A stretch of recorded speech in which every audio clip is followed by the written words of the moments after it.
November 7th, 1966, at the Indica Gallery in London, was the setting for an important event in rock and roll history, the meeting of renowned Liverpool lad John Lennon and multimedia artist Yoko Ono. Ono was preparing her conceptual art exhibit, Unfinished Paintings, and Lennon had been brought in by the gallery owner, John Dunbar. This fateful meeting was the starting point for the duo's romantic and artistic relationship, marrying in 1969 and working on everything from the Beatles' White Album to their bizarre bed-in protests. The intertwining of the lives of Lennon and Ono is full of ups and downs, but for whatever reason, popular history decided that the only thing of note to come out of the Lennon-Ono marriage was the dissolution of the Beatles. Ono is so strongly associated with ending this band's career that the verb Yoko Onoing was coined, referring to the act of any significant other who breaks up a band or group of friends by simply existing. Times changed, though, and in the early 21st century, specifically 2002, a similar but different historical rock and roll event was occurring. Indie band The Flaming Lips released an album that brought them into mainstream success, and a Japanese woman made it all possible, simply by existing. Yoshimi Pee-wee, a musician of many projects, including work as the drummer for The Boredoms, vocalist for a band who I can only assume is pronounced ooh, and a bunch of other indie projects, met Lips frontman Wayne Coyne and the rest of the band at some unspecified point in time during maybe the late 90s or very early 2000s. The Lips were fans of Pee-wee, with Coyne calling her, quote, one of those strange genius musicians, end quote. It was Lips producer Dave Fridman who first made the connection that would shape the direction of the band's 10th studio album after hearing Pee-wee's screaming vocals. Quote, it sounds like Yoshimi is either being killed by or having sex with the robot, said Fridman to Coyne. Coyne says that the rest of this album came together based off of that observation. Quote, that's the way that the track was sounding, and I think I said something like, yeah, I think it would be a pink robot. And all of us kind of went, it could be. That really could be a title of this record that we're making, because we knew Yoshimi was a real person. It wasn't an abstract, made-up character. It's just a person.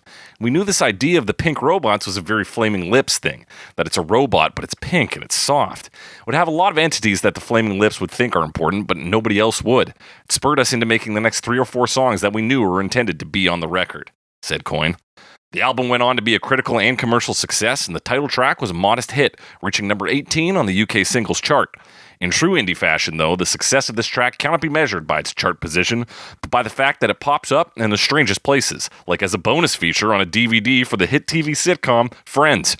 The album and song were also adapted into a Broadway musical, which through its bold effort to interpret the otherwise nonsensical lyrics of the title track, has transformed a psychedelic classic into something a little more twee and a little less robots and karate. That's right, we're talking The Flaming Lips, Yoshimi battles the Pink Robots Part 1, on Cover Me. Oh, Yoshimi, they don't believe me, but you won't let those robots eat me, Yoshimi. That's right, it's Cover Me, the only podcast that compares famous songs to their many cover versions to find out which one won't let those robots eat me. I'm your host, as always, The Snake, joined by my black belt co-host. Yeah, Alex Mildenberger. Alex Mildenberger, mid-kata, how you doing? Yeah, just doing some, karate. I had to actually edit out the fucking 12 planks that Alex just broke there. So yeah, they were too loud. They really peaked the mic. Hurt my ears. And buddy, the crazy thing is though, didn't hurt Alex's hand at all. Nope. No, I am very strong in that way. Yeah, I always said that about you. Yeah. I mean, if I was to believe anyone I know could do it, probably be you.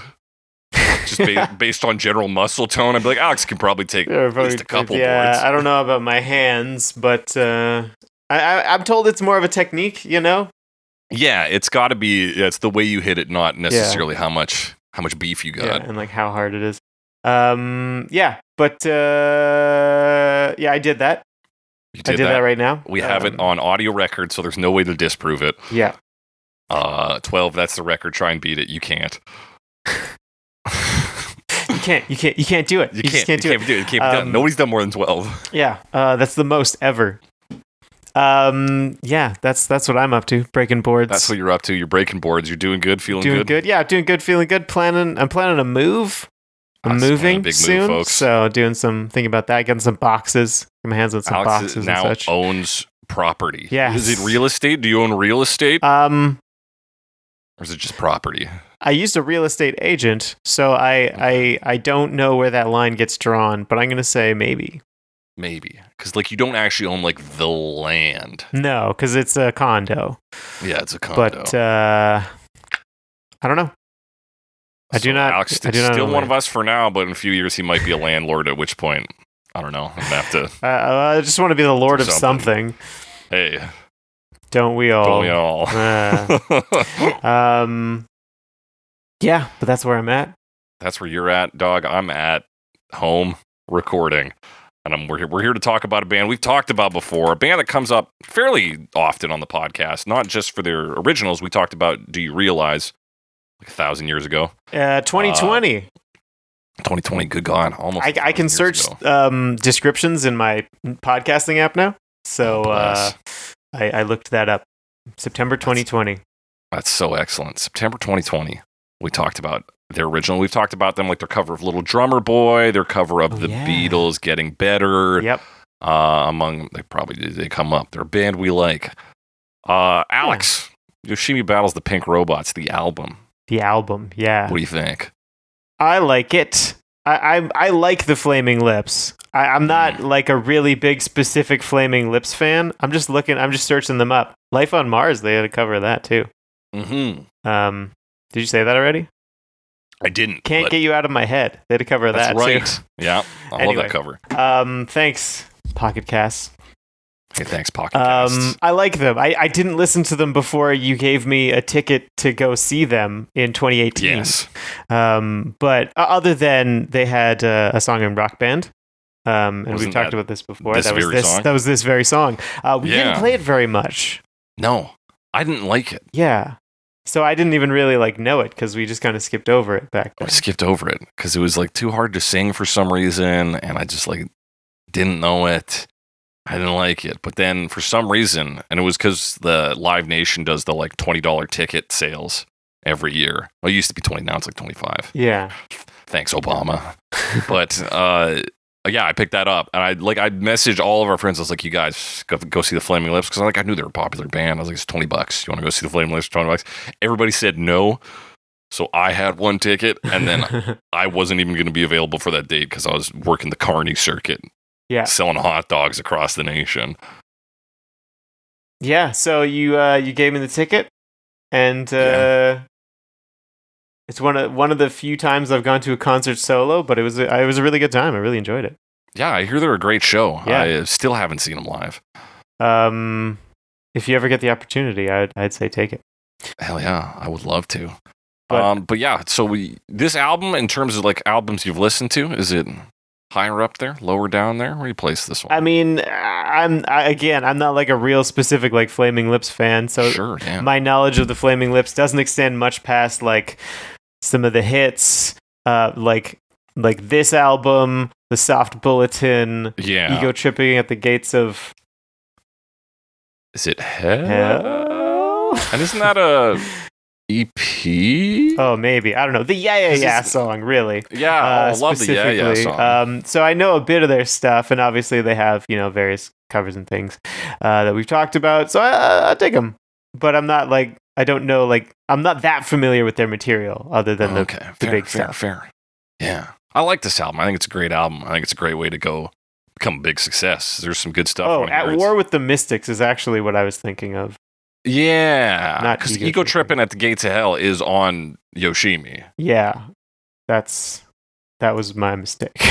At War with the Mystics, probably my favorite Flaming Lips album. Oh, yeah? Yeah, I like the Yeah song. I like this. Yeah, I like it kind of front to back. My Cosmic Autumn Rebellion, Vein of Stars, Mr. Ambulance Driver, Bohemian Rhapsody. Not really. I don't really listen to that. I'm not doing that. Yeah, they're great. They're a big fan.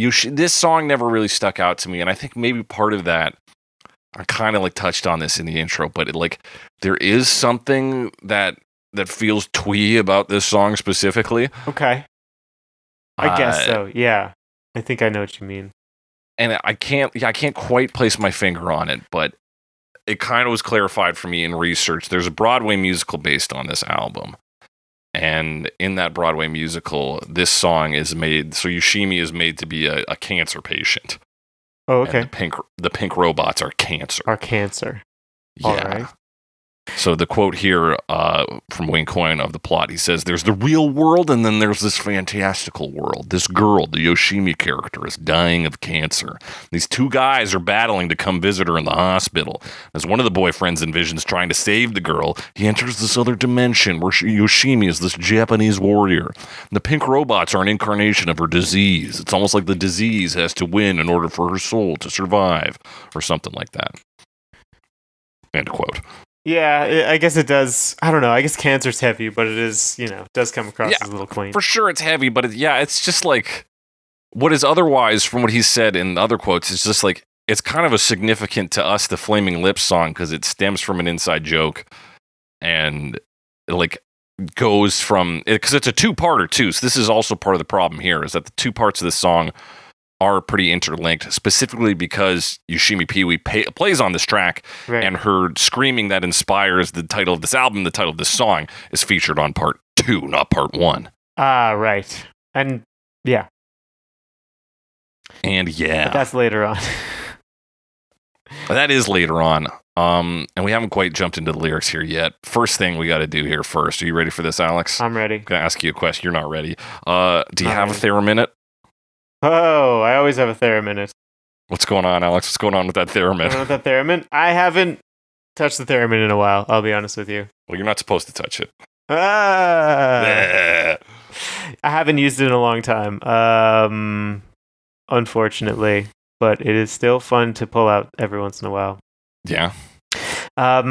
It's it's tough. I haven't ever, You got to be putting that thing in a box soon so you can move it to your new location. So I can move it to the new place. Yeah, exactly. So very exciting.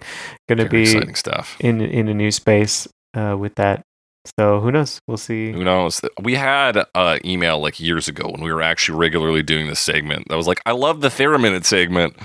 And then I'm pretty sure it was like the episode we recorded after that. It just stopped entirely. Yeah, I find it difficult because I don't know. I sometimes it makes my, like, the way you have to hold your arms makes my fingers like tingly because I have weird nerves. Right. Yeah, so that's kind of why I sort of slowed down on it. Would it help if you got like a step ladder? And you just stood on that. Step ladder and just stood on that. Lower your arm. Lower my arms instead of. No, I don't think so. Okay, what if you got that like weird balloon suit from Dune 2? It doesn't really seem to lift the guy up, but it does have two balloons kind of hanging off. Just use that to control my arms. Just like have little ones on each arm so that I don't have to move them. I don't know. Maybe. Okay. Interesting. Yeah. Well, there you go, folks. That's a theremin.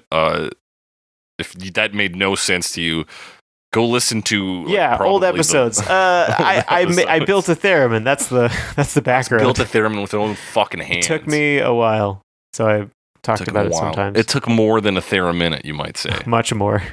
But we've delayed too long, Alex. We got to talk about these deep and meaningful lyrics. Yes, let's talk about some lyrics. Let's talk about some lyrics. Her name is Yoshimi. She's a black belt in karate.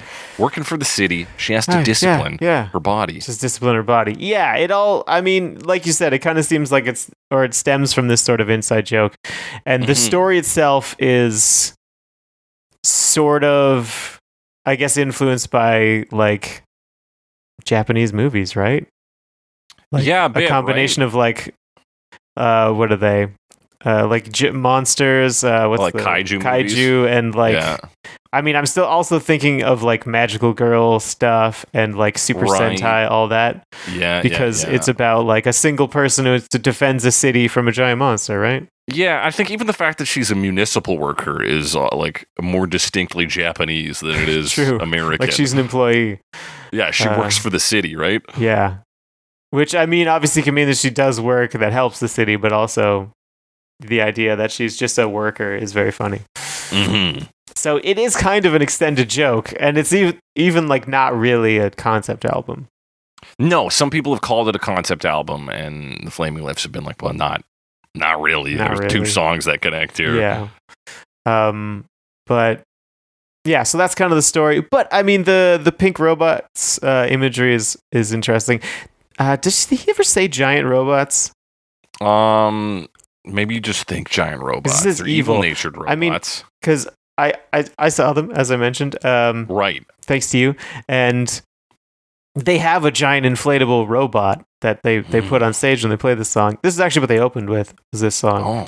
And I remember because he kept stopping and at the karate sound effect, like right at the start. Being like, no, you guys got to do the karate sound effect with us. And then he'd be like, no, you did it wrong. Let's try this again. Oh my God. So he did it like so many times. It was funny. Okay. Interesting way to start a show because you're kind of stopping the momentum. But yeah.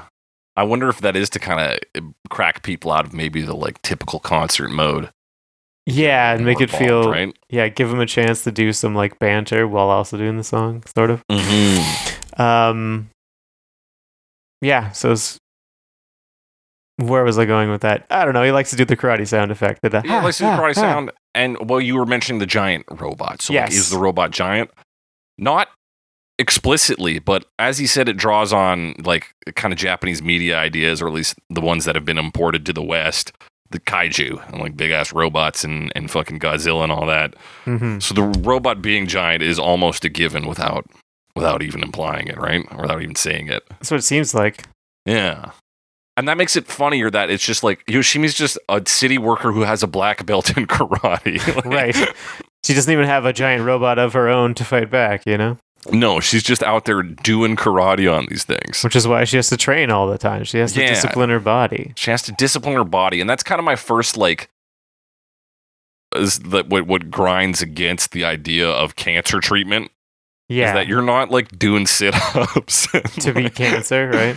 Yeah, performing your cancer-beating kata. You're kind of fucking knocked out by a ton of, drugs and radiation. Yeah, and I mean, that's an afterthought, right? Like, yeah. I do see that some of the Genius annotations, like, take that in and be like, this could be interpreted as cancer. And it's like, well, I don't know about that. Yeah, I think it was a big reach. And, like, I saw the YouTube video comments. People were like, oh, I played this for my mom when she had cancer and she made it. Or I played this for my mom when she had cancer and she's dead now. Those are the only two versions of that you can have. But it's like, I guess if you found, like, power and strength in that, that's good. But I really don't think it's supported by what lyrics there are here. Yeah. But it is psychedelic music, so maybe, like art house film, it's just whatever you can take from it, right? Yeah, so, like, I don't know. I other than the story, I've always engaged with it on a very surface level. Yeah. What else is there? Yeah, it's just, like, meant to be almost visually stimulating, right? Yeah, and it's a cool story to think about, because there's a lot of, giant pink robots. I mean, they don't even call them pink robots in the in the song. Get that from in the title. And then, of course, talking about Yoshimi, and it's about this character who's just a hard worker and like fights robots. Yeah, like that's her. It's a tough job, and she's the one who does it. And it's very, it's very focused on she's fighting the robots, right? There's no like, why are there robots? Like, what's? Yeah, how long has this been happening? It's baseline reality. Why does it only take one person to fight the robots? Is it not a big concern? Does no one care? So it's kind of interesting that like to think about the world around it. Yeah, but it's not in the song. No, certainly not. But what is in the song is the pre-chorus, which says, "Because she knows that it's demanding to defeat those evil machines. I know she can beat them." Yoshimi. I guess that's kind of the other big theme of this song is that I know she can beat, like, is believing in this person. Like, she is, even though, like, it's difficult. Mm-hmm. There's, like, he has this faith in her, the narrator does. Yeah. And I guess maybe we're supposed to understand because she is fighting robots with karate, which sounds impossible. Right. That he's like, hey, listen, she knows it's tough. She's on it. And I believe that she can beat them. Yeah. So for us, the audience, it's like, trust me, this black belt is going to handle these robots, even though it seems like it's, it's going to be close. But then, you get the chorus. Oh, Yoshimi, they don't believe me, but you won't let those robots eat me. Yoshimi, they don't believe me, but you won't let those robots defeat me. Yes, that is another interesting to say, that the robots will eat. I always thought that was strange, because it's like, robots don't need to eat anything. Yeah, what do you... Why is the robot turn you into fuel? There's a robot. But there's also... I wonder if it's... So, I mean, again, to talk about Japanese media, I almost wonder if I should say this kind of thing, because it's like, I don't have a ton of background in it, but like, there's sort of... At least, I mean, I'm thinking of Neon Genesis Evangelion specifically, but I think there's other examples of like this sort of mechanical, biological melding. Right? Yeah. So it's like the robots are eating or like absorbing them, but like there's an organic component. Yeah, sort of part the lines of are blurred. kind of the twist for Evangelion specifically is that they aren't robots. Yeah. Sorry if you guys haven't watched that. It's from fucking 97. There's other things that will surprise you probably if you watch that still blind. To surprise you in that. But yeah, I wonder if he's drawing on that. Like even he just talked about, and maybe this is just the flaming lipsifying of like this kind of stereotypical Japanese media. Right. He describes them in that one quote as being pink and soft. So even in that, there's a weird organic quality to these robots that might... So maybe the eat me is really just meant to like put us off kilter. Of like, whoa, that's not a thing a robot would do. And I mean, there's other like looking at the album artwork, even like the robot like doesn't really look that much like a robot. It's pink. It's very rounded. Yeah, and it has like legs coming out of its leg. Like so, it's strange. I guess that's part of maybe like the psychedelic imagery, and they're sort of all about that. I would say that, that's the other thing about Robot Eat Me, is that from just a pure, like, stoner perspective, you're like, it's weird, man. Robots eat people, man. Yeah. And it also rhymes with defeat. It does, rhymes with defeat. And gives you a little variation on, and specificity on the ways in which these robots will do harm, in which they will defeat you, right? Yeah. Yeah. But it is all just like semi-provocative, like loose psychedelia-themed imagery about a friend of theirs, which is like ultimately what makes it funny, is because Yoshimi Pee-wee is a real woman. Right. Who doesn't fight robots. I don't think does karate. No. Maybe, I don't know. But has like a provocative scream and is a skilled weirdo. Like that's her claim to fame. Yeah. We come to verse 2. We do. Those evil-natured robots. Here we get the robot. I'm glad that Genius said it here because I couldn't figure out what the fuck it was saying. Oh, I thought it said something different entirely. Let's see. What did I think it said? What did you write down? Dude, I'll get you when you're sleeping. I was wrong. I got I'm getting and couldn't figure out the rest. But I'll get you Yoshimi makes sense. I'll get you Yoshimi. Yeah.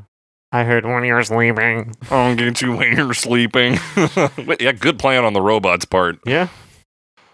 They're programmed to destroy us. She's got to be strong to fight them, so she's taking lots of vitamins.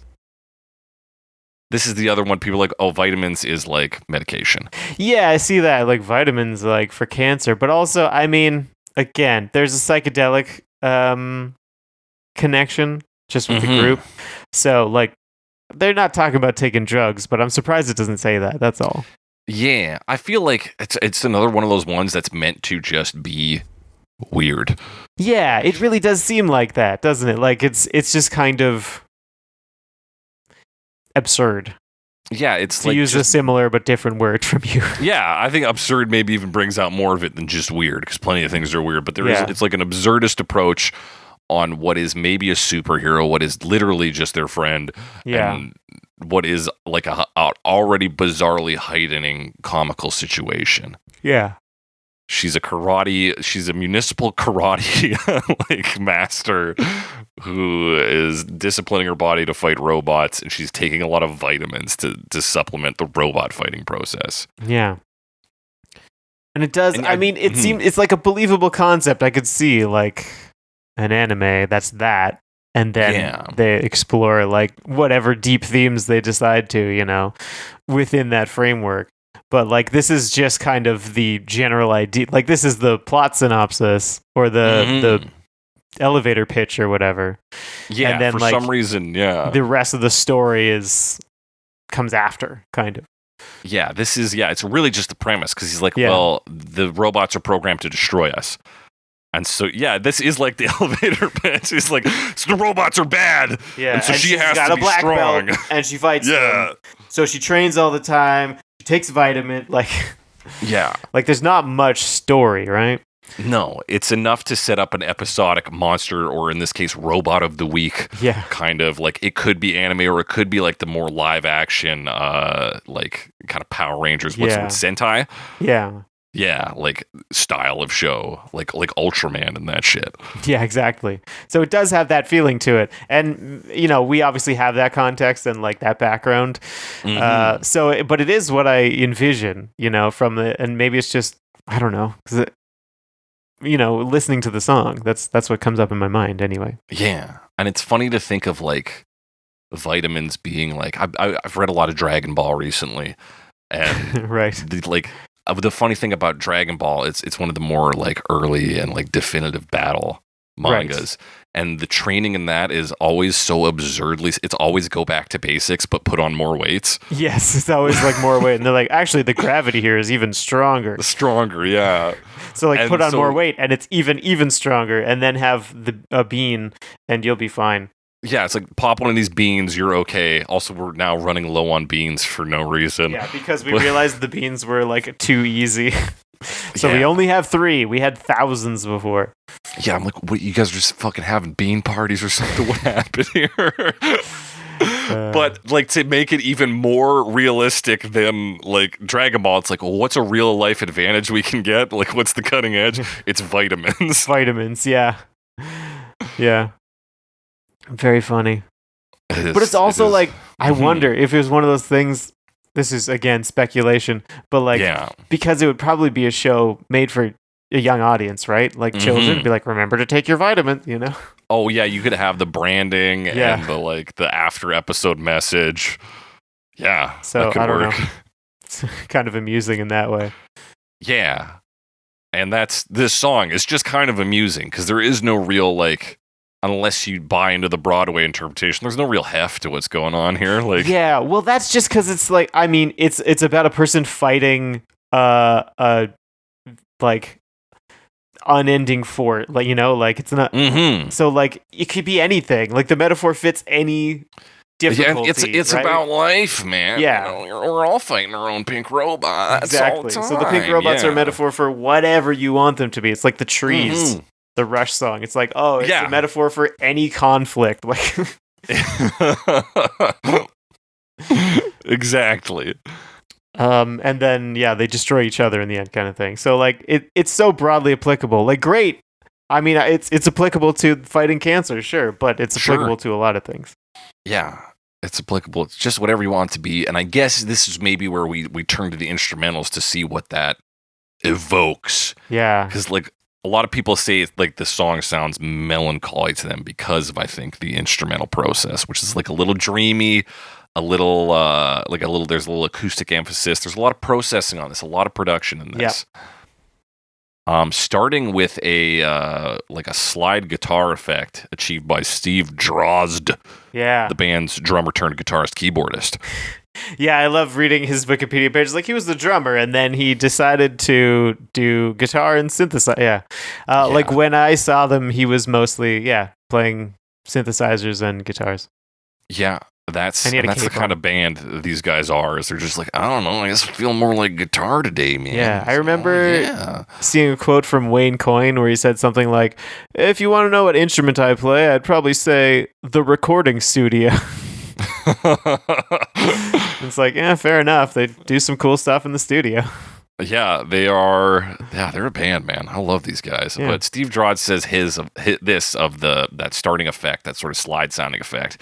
It's a pitch bender on a pedal. In the studio, I'm using a Digitech whammy pedal, but that's just a Boss GT8, and I'm running that through a delay, so it's feeding back on itself. Nothing tricky at all. It could be a slide or something, but it's basically the same effect. I hit the whammy pedal so that it goes up high, then comes back down.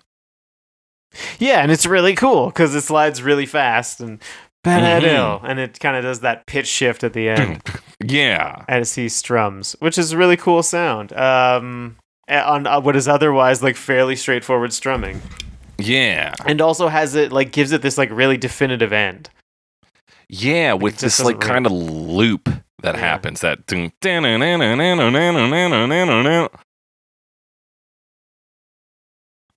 a very cool sound. Very cool. So the song has that going. There's a bit of like some sliding synth in the back there. That's like, yeah, they have a lot of that kind of ambient stuff. And the addition of like another one that kind of brings these ideas of like inspired by TV is we get a Japanese voice clip pretty quick. Yes, I guess that's the other thing that makes it feel Japanese. Other than the name Yoshimi, is that the Japanese language is present. In more or less the background. So we're kind of drawing off in these first moments 2 different David Bowie tracks. Okay. Naturally, It's No Scary Game. Monsters and Super. It's No Game is the name of the track. Yeah, which features an angry Japanese lady off of it, and that background synth.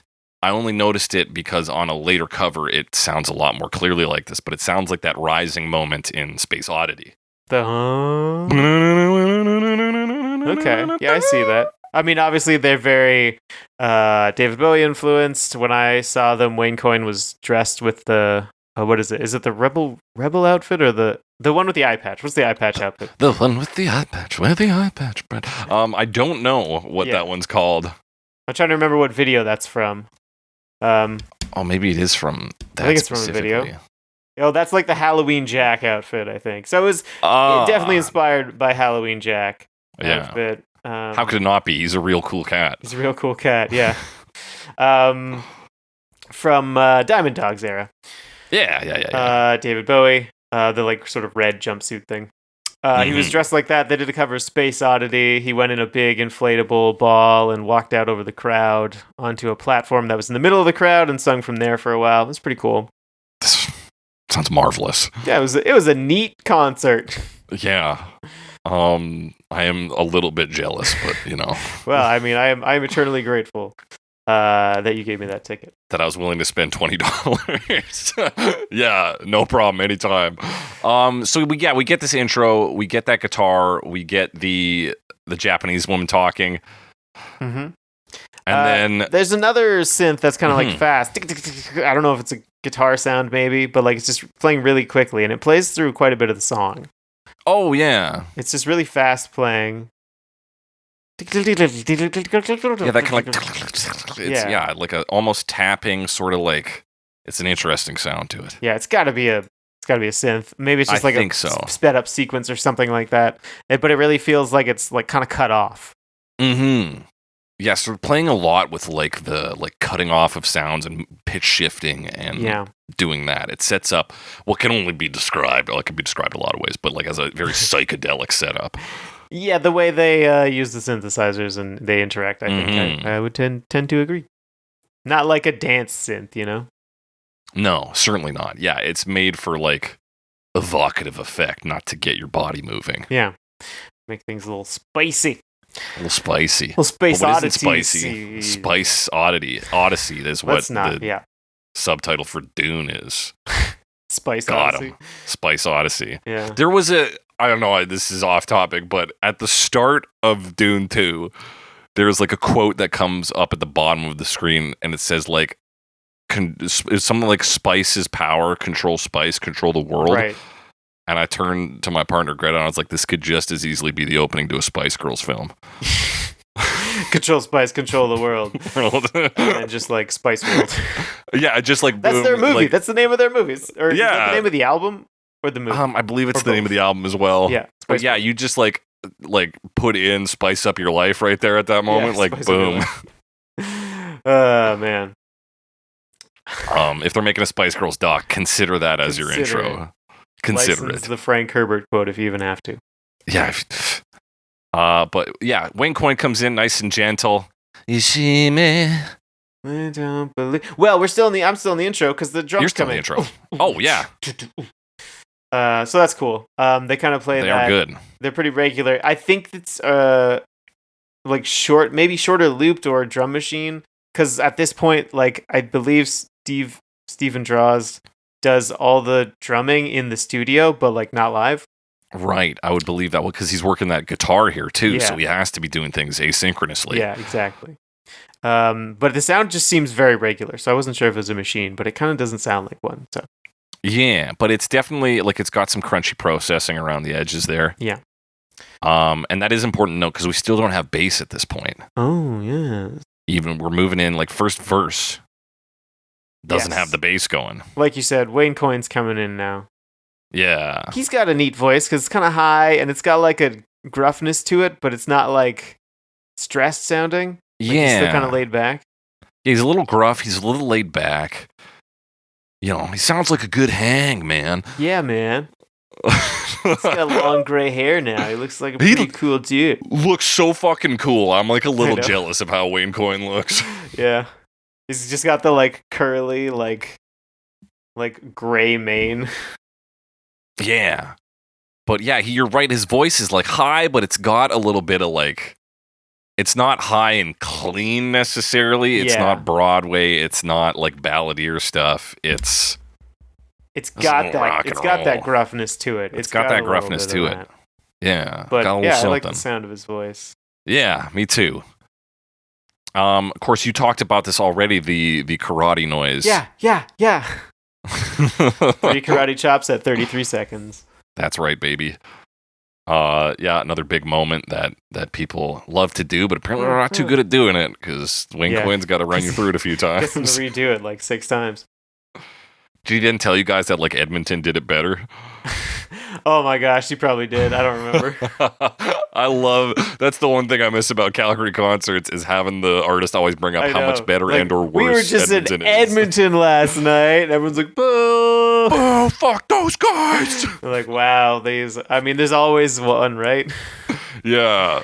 I wonder what they do in Edmonton, because they'll be like, we're going to Calgary tomorrow. I guarantee you they do the same thing. Like, you got to show them up. And everyone's like, yeah. Yeah, it was crazy because, like, you go to Vancouver show, there's nobody to shit talk about. We were out in New Westminster last night. Everyone's like, we're from there. You're like, cool, yeah. We bust in. Yeah, we're all from there. Like, half of us are from there. Nobody really lives in Vancouver. Yeah. Oh. Although that's not quite the same as Edmonton. It's much closer. That's true.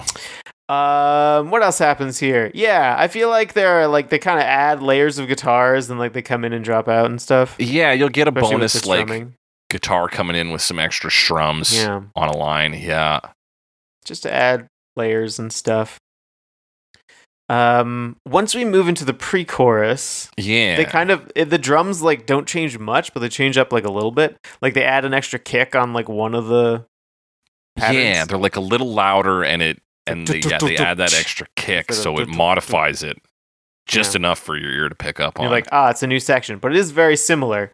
Other than they do bring in this like slow, like synth chime, playing this like ascending pattern. Yeah. And then the other thing is that really fast synth I was mentioning that feels random is gone now. Yeah. Doom, doom, doom. So it is again like as much as it doesn't change that much because the strumming's still going, the drums are still going, the sort of main part's still on. We've done the like it's a pre-chorus, so we kind of do the like Eye of the Storm thing, right? We drop down a bit, even though what we're losing is really just background cacophony. Yeah, but it does like focus us in a little bit. Yeah, and then getting ready to like burst out for the chorus. The chorus, and that gentle like ascending chime gets us there too. It's like, okay, we're not only focusing down, we're lifting up to the chorus. Yeah. And then we get a nice farty kind of bass synth in the chorus. Blah, blah, blah, blah. Blah, blah, blah. Yes. That happens very regularly in the chorus. Mm-hmm. I mean, this will come up more later, but I was surprised that it doesn't get done more, because to me it's kind of distinctive, but I don't know. Yeah, it is a really distinct feature. I think a lot of people kind of miss the mark on what makes part 1 of Yoshimi Battles the Pink Robots compelling. And that's like the layers. It's the layers. It's in the production work. Yeah. Because otherwise, if you were just to like even play that acoustic guitar at the start straight, like it's just fucking chords, like not a campfire song at that point. True, Like, who cares? The other thing about this synthesizer is it's monotone, right? Like it doesn't change frequencies. It doesn't change its fundamental frequency. It's being played on the like filter knob. Yeah. Wah, wah, wah, wah. Like it opens up and you hear more frequencies, but it's still based around the same fundamental. Yeah, I didn't even think about that, but yeah, you're right. So that's getting as much as you can out of basically one note. Yeah, it's about changing the timbre, not the frequency. So that's cool. Yeah, baby. That is cool. Cool synthy thing to do. Hell yeah. And other than that, like you've got the elements of the pre-chorus there. There's still that chimey synth. We've got like everything's just kind of more loud and together here. Yeah, the fast arpeggio's back for another thing. Yeah. As we kind of build, there's also shaker. That's right. I think that's pretty much it. And harmonies on the vocals. Oh yes, the vocal harmonies. More like overdubbing, basically, like more. Yeah. More Wayne.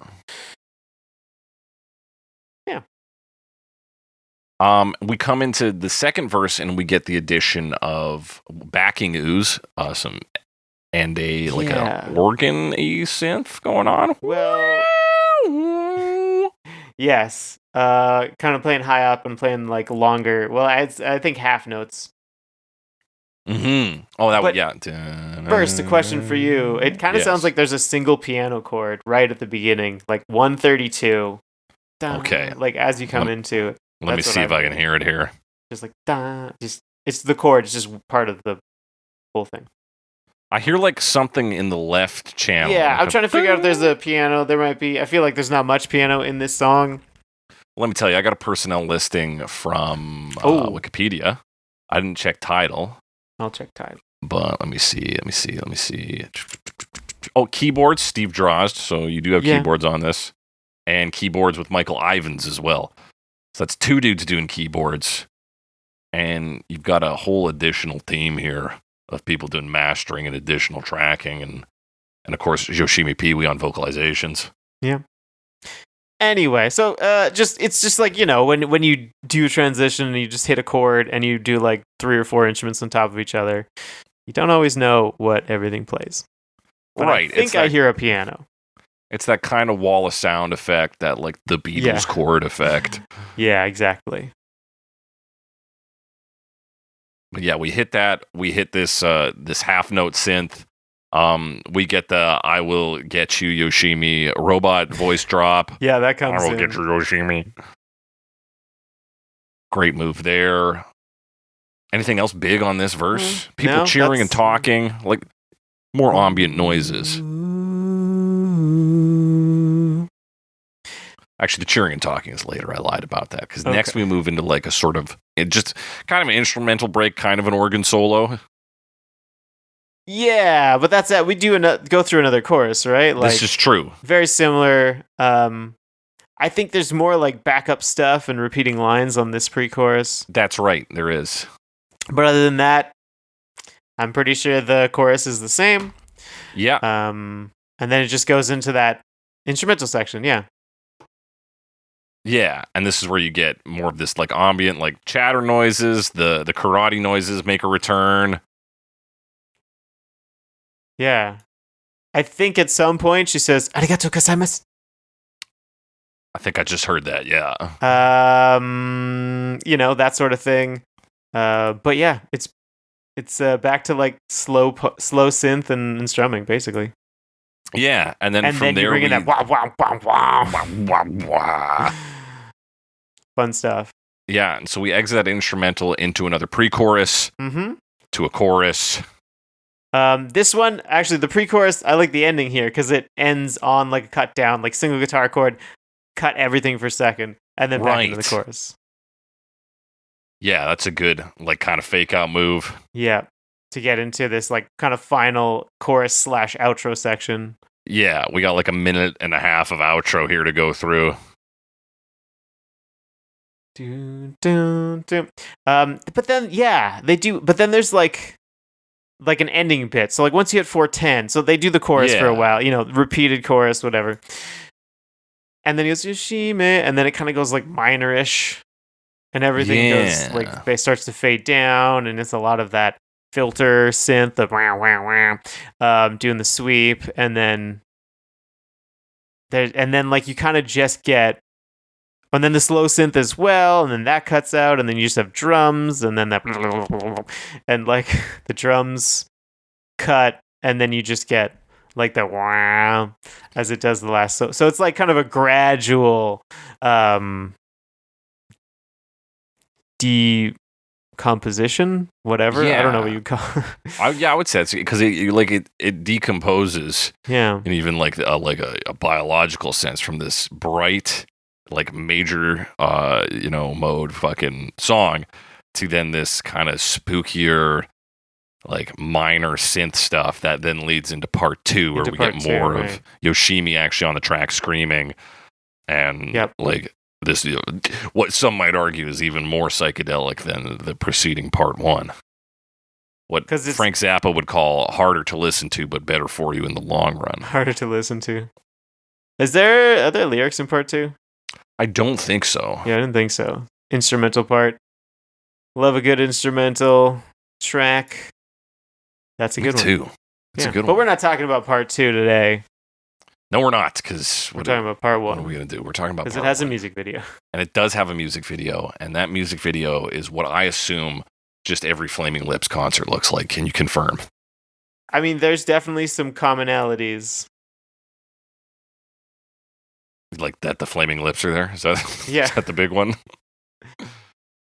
Disco balls, costumes. Disco balls, yeah. They had large inflatable mushrooms as well. Ooh. In any case, what's this music video? So I guess my summary would be there's sort of 2 scenes, but there's sort of 1. Mm-hmm. And like it's all sort of happening at this, what looks like a street market type place. Like a covered street market. Right. And the band is playing a concert, and Yoshimi is eating fruit and like standing on a table. And also vegetables. Because I guess that looks a lot more whimsical than her just popping a bunch of pills. Yeah, exactly. That's where she's getting her vitamins from. Yeah. And then there's just a bunch of like weirdos in the area and normal people, but like people in mascot costumes and stuff, and there's like a cheerleader at one point. A lot of animal costumes, cheerleaders. We cut to some women in kimonos doing a little dance. Yeah. There's like a very brief flash. I can't timestamp it because for some reason the music video isn't loading for me. But of like Yoshimi doing actual karate. Right. Very briefly. Very brief. The most replayed part. No. I wonder. No. It's pretty early on. People are partying. There's lots of snow falling.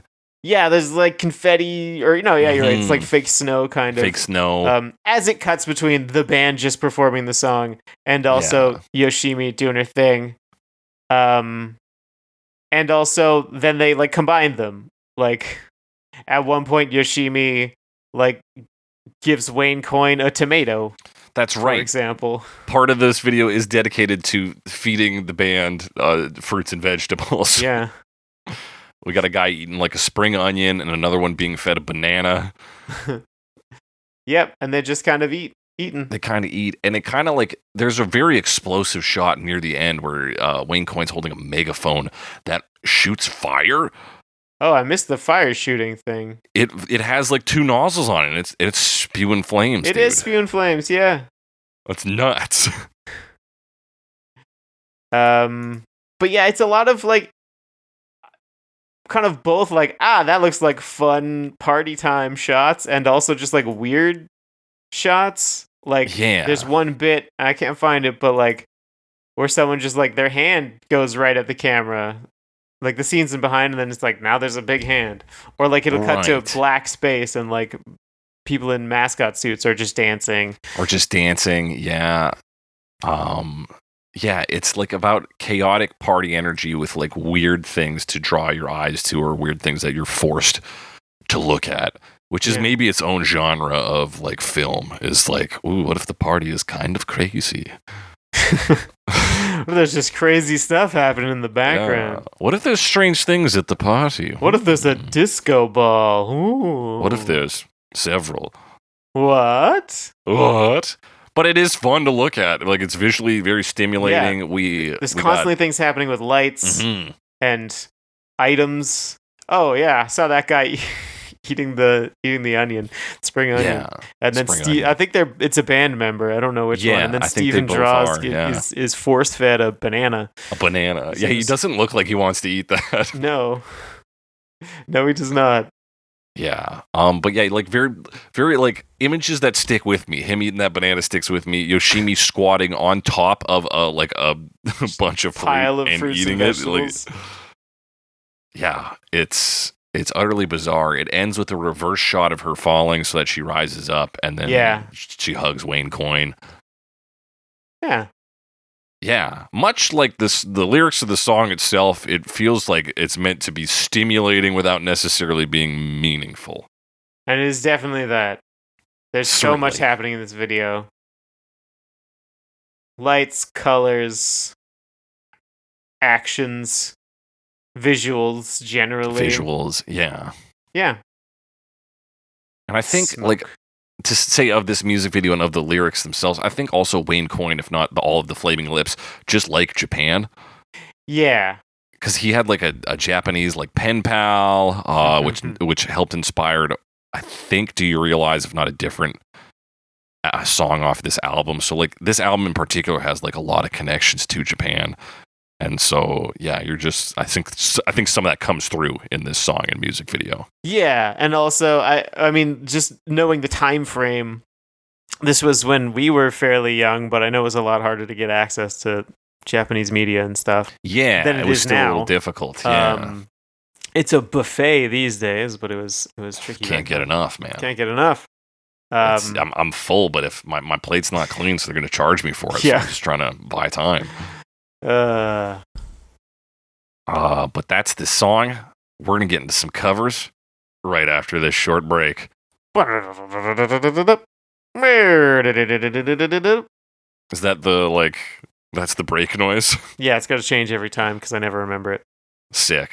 That's good. It's it keeps people on their toes. It keeps them listening, bro. Yeah.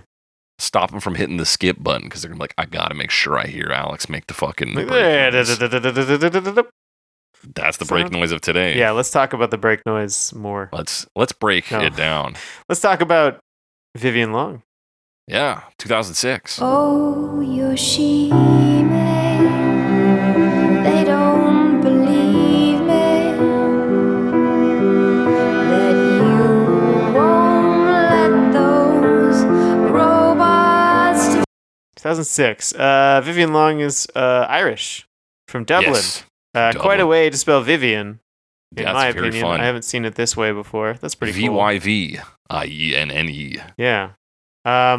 Looking them up, they did what did they do? They did another cover that they're very happy with. Oh yeah, they have a Seven Nation Army cover that they're that they did around the same time that they like to talk about. But this was also years ago. It was almost 20 years ago. Damn. Yeah, I guess 2006 was almost 20 years ago. Yeah, but it's a cello cover. I guess I should say. So she sings and plays piano here, I believe. Yeah, but also is kind of a multi-instrumentalist. Plays with a quintet, so like cellos, piano, double bass drums. That's what's on this version. Yeah. It's mostly a slow piano version, though. Yeah, very traditional. Yeah. She's got a real soft voice.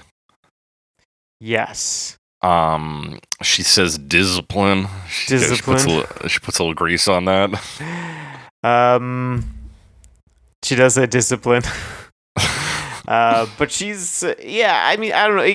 It's very like singer-songwritery, straightforward, playing piano chords and singing, and then later on, like 2 minutes in, there's a cello. That's where the cello comes in, or maybe the double bass, actually. No, the double bass, because the cellos are in before that. Right. There's a violin that enters on the chorus, or maybe that's the cello. I think it's... I mean, alleged. I don't know who played on this, but her current if- quintet has 2 cellos, Okay. but not the group 2 cellos. Right. We talked about 2 cellos before. Yeah, we have. I don't know. It feels very basic to me overall. Yeah, it's like basic plus because you get the cello.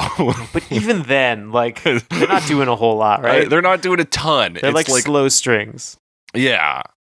I feel like it was 2006. It gets a bit of a pass because this it was is like early a hot days. time for that. So like fair enough, but I feel like it, to me anyway, it just doesn't really hold up and doesn't have a lot going for it. Yeah, because you're like, and this is before we even get the Broadway Cancer interpretation. So we're making this sad, and it's like, I don't know, dog. Is it sad? Like, even the original sounds a bit melancholic. Maybe. Yeah. It also just sounds a bit like dreamy, like otherworldly. It's psych rock, yeah. Yeah, it's psych rock. Like, so what are we getting from piano and some long droning cello? I mean, what are we getting? What am I getting? Not much. Yeah. You and me personally, not much. Speaking of somebody who has not much in terms of budget, Winston K, 2014. They don't believe me, 'cause you won't let those robots defeat me, Yoshimi. Winston K. Yes, we've talked about Winston K. Yes, we 2020, certainly have. January 2020 for Limelight. Oh my lord, for Limelight, yes. Yeah, this is a 2020 throwback episode, by the way. That's right, baby. We didn't even know that about year. COVID yet. Like, we did know it existed, but we didn't know what was going to happen. Yeah, we didn't know about what was to come. When we My God, we covered were too busy Limelight. talking about Limelight Yeah, and James Bond, but and James Bond. Simpler times. Winston Simpler K, times. a low-budget guitar player, perhaps lo-fi. Apparently, Eggshell Boy is an alias of his. Eggshell Boy. That's fun. He does a ton of covers. This Yeah, he album does a has ton. like 49 covers on it. And you can tell how he gets them all done because this cover, in terms of like tone and delivery, is exactly the same as his Limelight cover. Yeah? Yeah, like that guitar tone is the only tone he has, which I probably do too. Right. You know, low budget. Yeah. But It's his guitar. that's his guitar. So it's very trebly and Yeah. has like a almost like tinny sort of metallic noise to it. Yeah, kind of jangly. Yeah, that said, I liked Winston K on Limelight. I still kind of like him on this. Yeah, like I'm sure after 49 covers, somewhere between 2 and 49 covers, it would get like, okay, that's enough. Yeah. But yeah, it still sounds fine, you know? I mean, it's basic, similar to the previous one, with a little bit more. I think. Did I write it down? Yeah, I don't know. The style here is something that I'm maybe a little more on board with, but also he doesn't try to make it like this like really sad thing, which I tend to not like that much. It is a fairly basic rock cover. Oh, but very like, basic. It is a rock cover, you know, like it sounds fine. He has a decent sound to it. Puts a bunch of echo on his vocals, which kind of sounds a bit robotic, which is kind of cool. Yeah. And Partially like from the the strumming echo. patterns are actually decent, like Yeah. on some of them, and especially like between lines, they'll do like little licks and stuff. They sound fine versus the Vyvienne Long version where it's like it's just the slow piano. Like it doesn't really go anywhere with that. Yeah, so he keeps it busy, and I think his vocals, partially by benefit of the echo, partially by benefit of like probably not a great mic, Yeah, has this like interesting robotic quality to it. Yeah. So, It almost sounds like he's just like banging these out. He's like, all right, how many songs do I know? 49? All right, let's go. It does feel like you're hanging out in the garage with Winston and Yeah. just kind of like chilling. He's like, here's another one I could do for you. You're like, yeah, rock it out, dude. Let's go. Yeah, so it doesn't sound amazing, but it definitely has that sort of like scrappy quality. Yeah. The one other thing it does have in terms of elements is a flute solo. Is there a Am I flute crazy? solo? Did I put it in the wrong one? No, I must have put Maybe. it in the wrong. There's no This fucking way. I There's put a this guitar note- solo on this. I put this note in the wrong in the wrong area. There's no Dog, flute if there was solo a on flute this. solo on this, I'd lose my mind.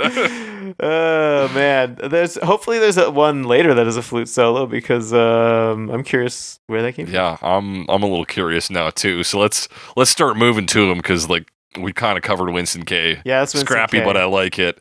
Norbert Leo Butz, 2016. Butz. Oh, Yoshimi, they don't believe me, but you won't let those robots eat me. Yoshimi, they don't believe. Yeah, we talked about him. Guess when?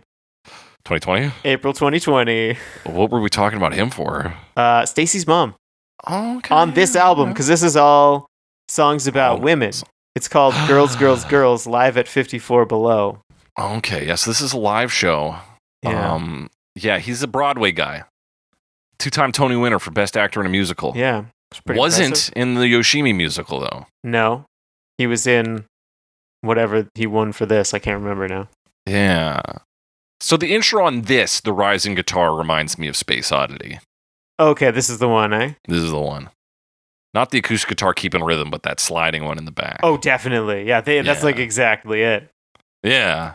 I didn't think of it, but you're absolutely right. Thank you. Feels good to be right. Feels good to be right.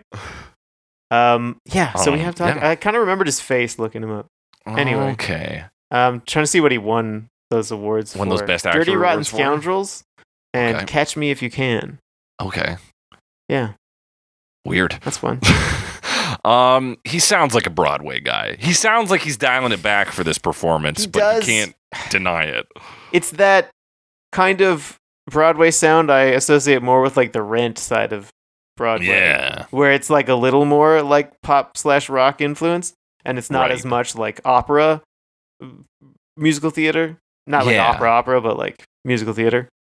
It's like in their diction or something, you know? It's the way that they say words. So there is a cleanliness to it, but also kind of a 90s alt rock thing to it, Yeah. in my opinion. So he is straddling a strange space here because he didn't Yeah. immediately make me go like, ugh, like Broadway musical, okay. But you can hear it. He's like, she's a black belt in karate. You're like, Right. okay, this guy is. Yes, he definitely enunciates all the words. Yeah, all the which- syllables. He's hitting every silly he can bull. Yeah, that was a great joke. I'm gonna cut that out. That's and spend why we 3 keep you hours trying around. to come up with a good one. That's why we keep me around. Yeah. And we get like twangy. Wait, we get a couple of weird. Here's what I liked about this one was all the Yeah. things that were weird, which are like maybe 2 or 3 things. Sure.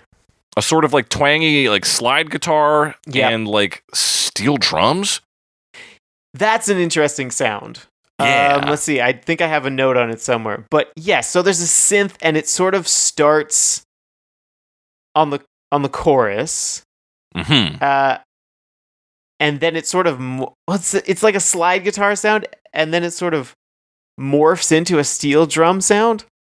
Yeah, it's like I guess it must be a synth because I even watched some of the Yeah. live performance and there was no big fucking steel drum up there. Yeah. So yeah, it is moving the space between steel drum and slide guitar. Yeah, so it's just this sound that if you play it like with one way, it sounds like a slide guitar, and if you play it another way, it sounds like a steel drum. I think so. Kind of that's a cool thing to do. You're right because you can hear it like the attack, and Yeah. it's like that's It's like a the steel same. drum, and then it slides. And you're Yeah. like, "Well, that can't be a steel drum then. So that was a cool one because it does kind of like at different parts of the song do different things. Yeah. And that was a neat effect because it is Yeah, the same that's- sound. It's very efficient. I'll give it Very that. efficient. And also And- just generally interesting. And it's putting us in the realm of like, we know Yoshimi's weird, let's be weird. Yeah, let's do something a little unusual, and this is a cool thing to do. Yeah. It's definitely got like it's got piano. You know, that's more I think from the musical theater world. Oh, for sure. Because like you got to have a piano if you're from musical theater, and it's doing Yeah. more of that like rolled chords and like flourishes on the chords and stuff. Absolutely. It is So, like the yeah. musical theater accompaniment piano. Yeah, like kind of in that like jazz influenced way. And then the drums too. They have more of like a jazzy sound to them. I think just because they're a bit lighter. Yeah, the way the restraint they're showing is bringing out the jazz. So there's kind of that aspect to it. It's not really a jazzy song, but it just kind of feels like it's being played by jazz musicians, you know? Yeah.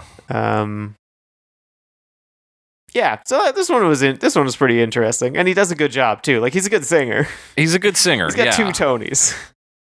Yeah, it's maybe a bit repetitive. Like, it doesn't like continue to add new and interesting elements all that much. That's true. I mean, other like the piano kind of adds chords, but like, yeah, it's not a whole lot. Later on, he gets into the kind of like ad-libbing parts. Yeah.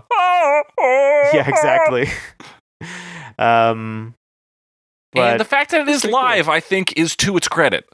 Because they do a good job. Yeah, because I thought it was a studio recording, and then it hits the end, and it was like applause. I was like, oh shit, okay. Yeah, they're also like, I'm sure his band also has a musical theater background, so it's like they're used to performing night after night, so they got to be like big performers, right? Right. So they're like they can hit it when they need to. Yeah, so like kind of a solid version here. I would lean more into that weird slide steel drum we've developed. Yeah, that's cool. Let's put more money into that tech and have that come through. But overall, can we develop that? Who do we pay to build more of those? Yeah, kind of an interesting version. What isn't at all an interesting version is Midnite String Orchestra in 2017.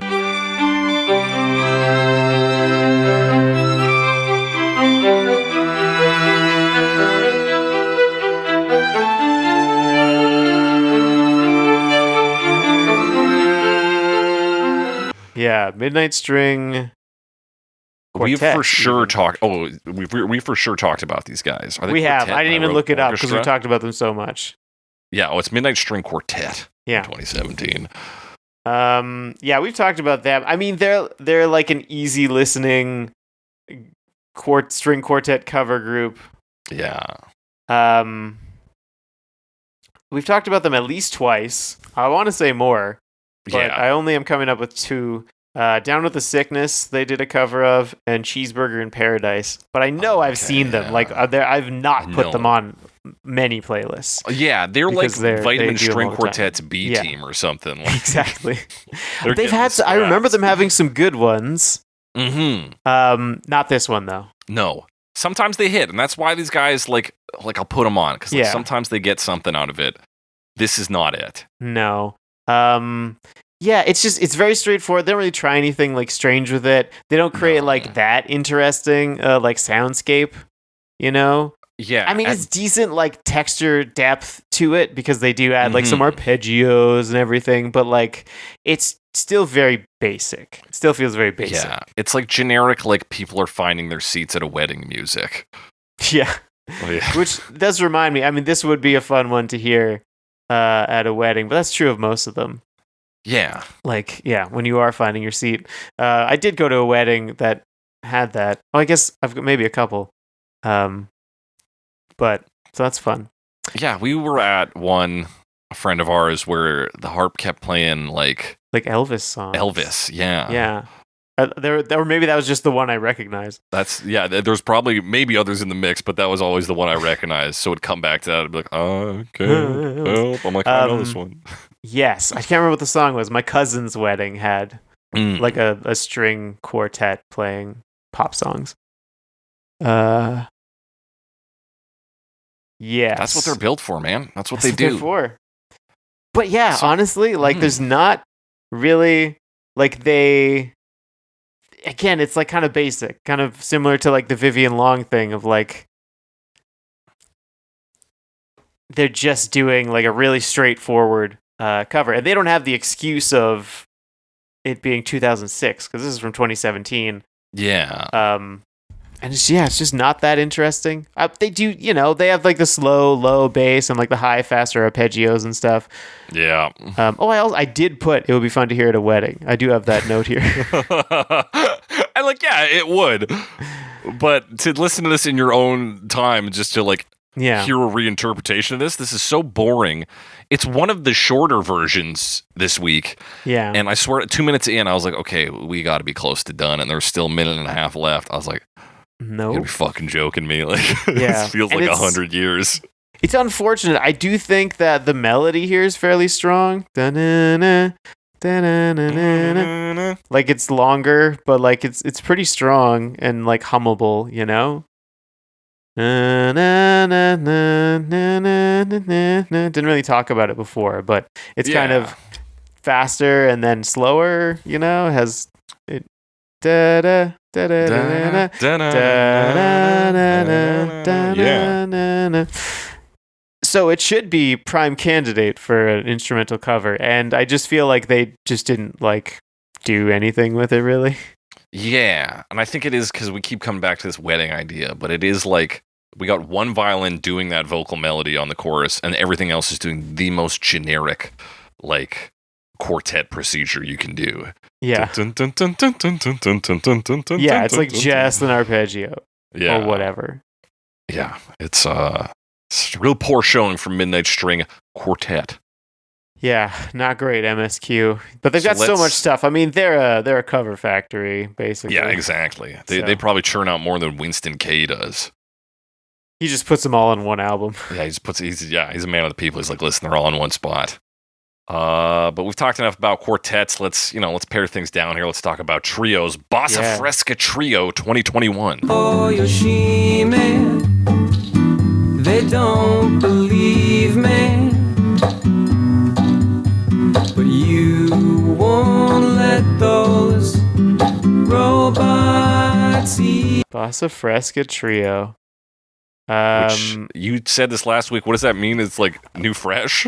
Yeah, I think so. Oh, no, wave, like fresh wave, I think. Fresh right? wave. Because Bossa Nova's Bossa new Nova. wave. Yeah. So Bossa Fresca is like fresh wave. But they do Bossa Nova. Like they do Bossa Nova. Bossa Nova covers and Bossa Nova covers is what they do, which is to say yes. Bossa Nova covers of pop songs and covers of Bossa Nova songs. Yes, they're based in Detroit. Oh, yeah. Bossa Nova capital. The Bossa Nova capital of the world? Detroit. Of Michigan. Yeah, where they're from Detroit. I didn't see the Detroit thing. It's not that I don't believe you, but like, are they from Brazil? I don't know. They're based in Detroit, so they're possibly like based. Typically implies that they're not from there. Yeah, they got to be Brazilian. Yeah. Look at those guys. Look at the Fresca guys.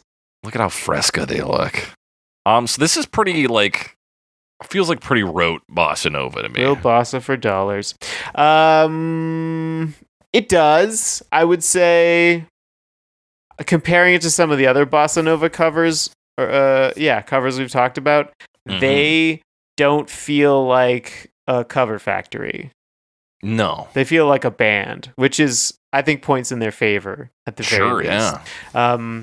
But it's still not, I don't know. I like some Bossa Nova sometimes, but definitely with the covers, it feels like they don't often go anywhere with it. You know, it's like we set up the Bossa rhythm, and then there's like some kind of like clicky drums, or like, I feel like the drums always have some organic thing, like a wood block or like a click on the yeah. Absolutely. And this one is like hand drummings and then like a wood block or some kind of very organic shaker. Yeah. But, and then, I mean, the vocals are interesting, I think, a bit, because the way they mix them, they're like very forward. They're like very stark. Yeah. Which I thought was, I mean, compared to some of the other ones, especially who have like a ton of echo, these ones are like very just like vocal forward. That's right. Yeah. So like a lot of them will get even like Winston K gets swallowed up by his own guitar. So to push these forward over a very gentle track, is a different move. So, but yes, I mean, I don't know. It's so often that Bossa Nova covers don't do all that much. They do a little bit though. These guys do a little bit, a touch. They add in that little like classic like bell percussion on the chorus. Right. Which I didn't like, but no. But they do it. But they do it. I like it a little more listening to it now, because I think at first I didn't understand it. I was like, what the fuck is this in here? It sounds like shit. But now I'm like, oh, wait, that is like a bossa rhythm thing. I've heard that in other places, so I understand it here. Oh, there it is. Yeah, they don't have it right away. The other thing they have a whistling solo. Okay. Right? Yes. We get a whistling or section. they whistle a yes. melody, like a little solo. This is like 3:15, so it's kind of later on in the song. Yeah. Which I think I would like more if I liked the rest of the song more. Right. I kind of like the idea of a whistling section. Yeah, but whistling's always fun. Again, this one feels a little more, a little less manufactured than a lot of the other, because a lot of the recent bossa nova covers we've done are like cool beats bossa. It's lounge always 3 some fucking whatever. farm for content, and it's always like Karen Souza's on it somehow. Yes.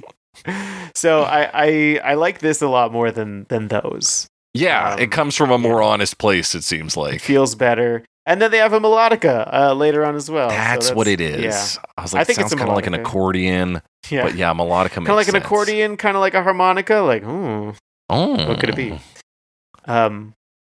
And then sort of they bring the whistling back, and so that's kind of the bit I liked is when they brought that in. It does take a while to get to that point though, and then it is very slow because it's bossa nova. So this was the longest version at over 5 minutes. So, and when you only get interesting in the last minute of that, it's like, what are we gonna do here, guys? Yeah, takes a while to get into it. Yeah, and it is definitely kind of long. That melodica should have been there like verse 2 at the latest. I agree. They should have brought them in at least like a hint of them, little bit, but they just don't bring them in at the end, which is cool. But it's and then that melodica could even carry you, I think, stronger into a whistling segment. Yeah, probably. You maybe go melodica solo into whistle solo, back into it. I don't know, guys. Here I'm just spitballing, just throwing out ideas. Who knows? Just throwing out ideas.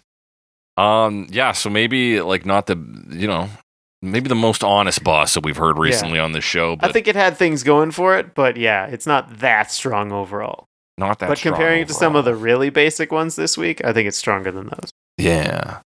But we found somebody here who's not basic and who is doing the overall song because he covers some of part 2 here as well. He does, yeah. Joshua Lee Turner, 2022. Oh, Yoshimi, they don't believe me. But you won't let those robots eat me, Yoshimi. Yeah, so this is an internet guy. Yes. He does YouTube covers and internet personality was how it was described. I don't know exactly what that means because I don't know everything he does, but there's probably a lot of social media engagement. So even looking at this song, of which there is like a music video for, it was a travel log. So he was traveling around. This video took place in Denver, Colorado, and he jams this out. And I think it is precisely this version we're looking at here with some dudes in Denver in a park. And then it's like 6 minutes of that, and then the rest of that video is him being like, and then we went from here to so and so to do such and such, and I was like, all right, cool. So that's kind of his vibe. He did at least in 2022 some kind of traveling musician cover, but it's like half vlog a vlog. Yeah, so that's what it means to be an internet personality. Yep. And in terms of production, this one sounds probably the closest to the original. Yes, it's it has a bit like higher space. Yeah. It is more trebly overall. Yeah, it's more trebly. Oh, I said that the previous one was the longest one. That's not true. This is the longest one. This is the longest one. You're right. It's a little bit longer than the Bossa Fresca trio, but that's mostly because they bring in some of part 2. Some of part 2. I think. Yeah, which I thought was a cool move. Yeah. And they have other stuff, like they actually have like karate chop sound effects, like yeah, which just sounds like Joshua Lee Turner's voice. Yeah. But yeah, it's definitely like it's missing some of the effects, so it still has the like more, I guess, organic feel, less effects sizzed feel. That didn't work very well. It was perfect. oh, good. So like it doesn't do that guitar like whammy or ramping thing.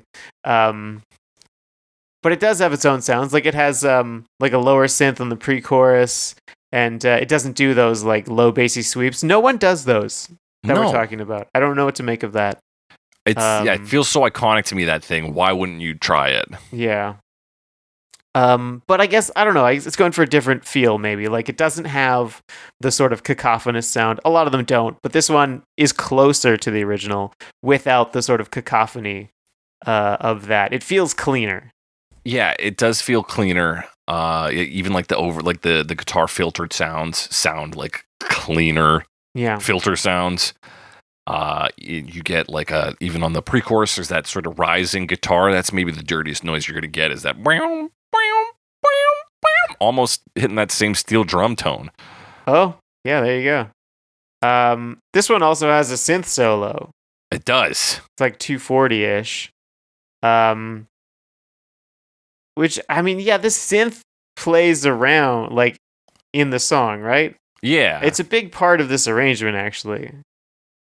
Because, like, it plays during the verses. Yeah. Sure. So this is like, because we do actually get an instrumental section like this in the original. But since there's more stuff happening, it feels like less of a synth solo. Yes. Yeah, I guess so. Because it's the same pattern, too. This Right. I guess it is, but this one feels like a solo where that's just like instrumental section, you know? Yeah, I agree. It's because like the other instruments are stripped back a little. Less busy. Yes, although, speaking of stripping back, I mean, there's that solo section, but then right after it is like a sing-along, or it feels like a sing-along, right? Like they cut everything except the strumming, and the band is harmonizing the chorus. Yeah. That was fun. I thought that was kind of neat. That is a cool thing to do. And then they keep going as the drums come in. It's like, yeah, that's the thing you see live all the time. It's a like time-honored tradition. It's proven, you know? Mm-hmm. Especially with this song, which has a sing-along quality to it, especially in 2022. Like, the song's been around long enough. A lot of people know it and love it. And it's a very simple chorus. Yeah. That you repeat. Yeah, you could just do it for, like, the outro of the song is like a minute and a half, or like the original is a minute and a half of just the chorus, really. Yeah. And this one doesn't spend quite as long on that. And then it goes into part 2. Get that really fuzzy guitar. Yeah, that bam, bam, bam, bam, bam, bam, bam. Although he's playing it on the acoustic guitar. Yeah. So that's fun. Yeah, it's interesting. Like, play a lot of cymbals. Because it is like the big tone on this one overall, both in the part 2 and part 1, is like, what if the Flaming Lips, but just slightly less like production, slightly more organic sound. Yeah, a little more clean sounding. And I mean, it still sounds pretty good. Yeah, it sounds all right. And they managed to compress part 2 and part 1 together, and it sounds pretty full. Yeah, I thought this version was all right. I did watch the music video. It is straight up just them in a park, and people do pass by and walk their dogs. Yeah, so it's kind of like live, so that's cool. They seem to have a double bass on it. Yeah. Also, the thing I call the synth solo might actually be a guitar solo. I believe that. Because it does seem like a lot of them are just guitars there. Yes, I mean, there's only like 4 of them, but... Okay, I'm not interested in watching this vlog. No, but yeah, there's not too much of the video. They're just playing in a park, and then it'll zoom in on the instruments, you know? That means it's time for our final verdicts, of which there are 3 categories today. The worst version, the best version, and the most far out version, man. Far out, man. Alex, what's the worst version of this, and why is it Midnite String Quartet? I mean, I was going between Midnite String Quartet and Vyvienne Long, but like she has an excuse at least. And she was a pioneer. She was a pioneer, yeah. And theirs is just like boring. Like, why would you make that in 2017? I don't know. Yeah, I don't have an answer. They shouldn't have done it. If the dates were switched, you're right. If MSQ was 2006, I'd go a little easier on it. Yeah. But no, yeah, it's a garbage heap. Sorry, guys, not this time. Back to the drawing board. Alex, what's the best version of this? What is the best version? I mean, there were a couple of good ones. I liked them. What's the best one, though? Who would I give it to? I don't know. I don't think I can give it to Winston K, even though it's decent. Still a little basic. I think I'd like Norbert Leo Butz as the strongest cover, I think. Like Joshua Lee Turner also does a good job, but I think I got to give it to Norbert for having that steel drum slide guitar thing. That's just what a bizarre thing. And also they sound good and do a good job. That's fair. Yeah, like I'm looking at this. I can't give it to Vyvienne long. Obviously, it's not going to Midnite String. Yeah. Bossa Fresca, probably not. So it is down to like Winston K, Joshua Lee, and Norbert Leo. Between them, my problem with Joshua Lee Turner is it's not even that like bold of a cover. It hugs pretty close to the original, but it does bring in part 2, which is pretty interesting. That is cool. So you know what? I gotta give it. I'm gonna give it to Joshua Lee Turner still. I think there's still some good elements in there. I like still some of the strong tones. version. You know, best doesn't always mean boldest. And so he gets it this week. Alex, who's far out? Who's really far out, there, man? Who is far out? I don't know. I mean, the furthest out is probably Bossa Fresca Trio. That's right. All the way out there in Detroit, Michigan. All the way out there in Detroit, Michigan. And, I mean, they're the ones with the melodica. They've got a whistling solo. That's right. Yeah, that's far out, man. Those are some far out elements. I'm going to give it to Winston K, brother.